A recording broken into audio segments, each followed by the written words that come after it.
السلام علیکم ورحمۃ اللہ وبرکاتہ۔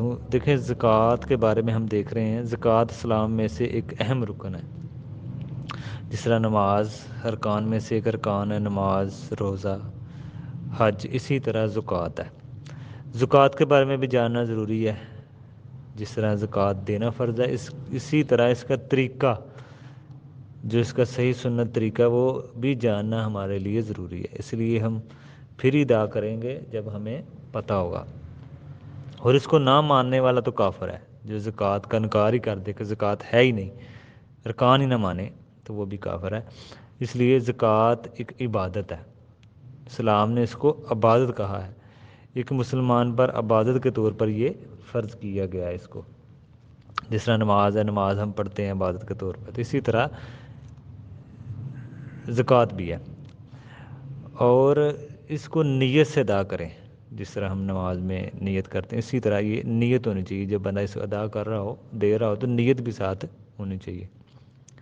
اور یہ کوئی ٹیکس نہیں ہے، جس طرح ٹیکس سمجھتے ہیں آپ کو، یہ ٹیکس نہیں ہے۔ زکوٰۃ دینے سے اللہ تعالیٰ کی خوشنودی حاصل ہوتی ہے، اور اللہ کے غضب سے بندہ بچتا ہے۔ یہ کوئی ٹیکس نہیں ہے۔ ٹیکس میں تو کوئی تعداد ہی نہیں ہے، بڑھتا رہتا ہے، اور اس کا کوئی ٹائم بھی نہیں ہوتا، تو یہ اس کو کوئی ٹیکس نہ کہا جائے۔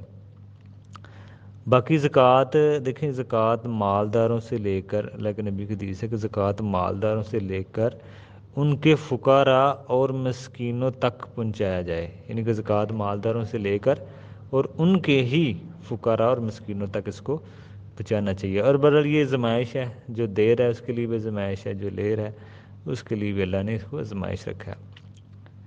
فقیروں اور امیروں کی، جیسے دیکھیں، جو بھیک مانگتا ہے نا وہ، اور جو زکوٰۃ لینے والا مستحق ہے، اس میں فرق ہے۔ جو بھیک مانگنے والا اپنے آپ کو مانگ کر مطلب بڑا ذلیل کر رہا ہوتا ہے، لیکن جو زکوٰۃ کا مستحق ہے وہ اپنا مال لے رہا ہوتا ہے، وہ اپنا مال لیتا ہے، یعنی کہ اس کا ہوتا ہے، وہ اللہ نے حق رکھ دیا ہوتا ہے مال میں سے فقیر مسکین کا۔ تو بھیک مانگنا ہم وہ سمجھیں اپنے آپ کو ذلیل کرنے والی بات ہے، جو مال بڑھانے کے لیے اور بھیک مانگے، تو یہ اس میں فرق ہے۔ لیکن جو زکوٰۃ لے رہا ہوتا ہے وہ اپنا مال لے رہا ہوتا ہے، یہ فرق ہے ان دونوں میں۔ اور اس کی جو عزت نفس ہے وہ بھی باقی رہتی ہے۔ جو زکوٰۃ کا مال مستحق فقیر مسکین لے رہے ہوتے ہیں نا اپنا، وہ ان کی عزت نفس بھی باقی رہتی ہے، وہ اپنا مال لیتے ہیں، تو یہ اس میں فرق ہے۔ باقی جو مستحق لوگ جو زکوٰۃ لے رہے ہوتے ہیں نا، ان کے اپنے عزت نفس پر کوئی فرق نہیں پڑتا، وہ مستحق ہوتے ہیں اور اپنا حق لے رہے ہوتے ہیں مالداروں سے۔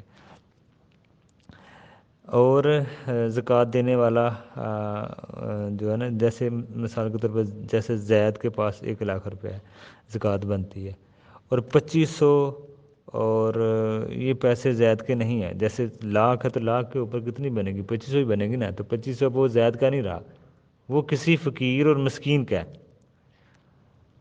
یہ جب بندہ زکوٰۃ دیتا ہے نا، وہ اپنا مال نہیں دے رہا ہوتا، اپنا مال نہیں دے رہا ہوتا، وہ مسکین کا ہوتا ہے، وہ غریبوں کا ہوتا ہے۔ اور اس میں ایک اور چیز ہے کہ یہ پیسوں ہی کی شکل میں دیا جائے۔ جو ہوتے ہیں نا لوگ اکثر راشن دے رہے ہیں یا کپڑے دے رہے ہیں، اس طرح کی چیزیں دے رہے ہیں، کوشش کریں کہ یہ جو ہے نا مال، یہ پیسے ہی کی شکل میں، ان کو تملیک ضروری ہے، اس میں ان کو پیسہ دیں۔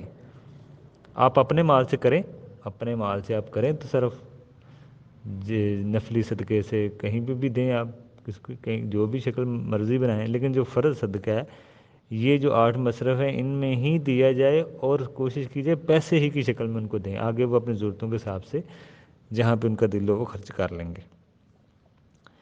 تو نفلی صدقے میں یہ کوئی آسان نہیں ہوتا کسی کے اوپر، نفلی صدقے میں ہو سکتا ہے، لیکن جو فقیر مسکین، جو فرض صدقہ ہے، یہ فقیر مسکین کا ہی حق ہوتا ہے، ان کو دینا ہوتا ہے، پیسے ہی کی شکل میں دیا جائے، نہ راشن، نہ کپڑے، نہ بچیوں کی شادی کی جہیز، اس طرح کی چیزوں پہ نہ دیا جائے۔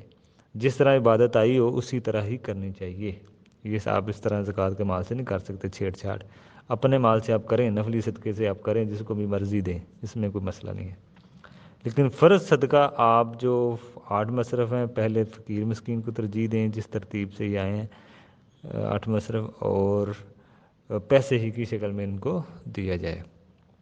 یہی آگے ہم انشاءاللہ دیکھیں گے اور بھی کچھ زکوٰۃ کے بارے میں، کہ تفصیل سے آگے انشاءاللہ اس کے آئے گا۔ باقی کہیں بھی کسی کو سوال ہو تو وہ نمبر ہوگا نیچے، واٹس ایپ نمبر، اس پہ رابطہ کرے، اور کوئی بھی سوال ہو تو وہ کر سکتا ہے زکوٰۃ کے مسئلے کو لے کر۔ السلام علیکم ورحمۃ اللہ۔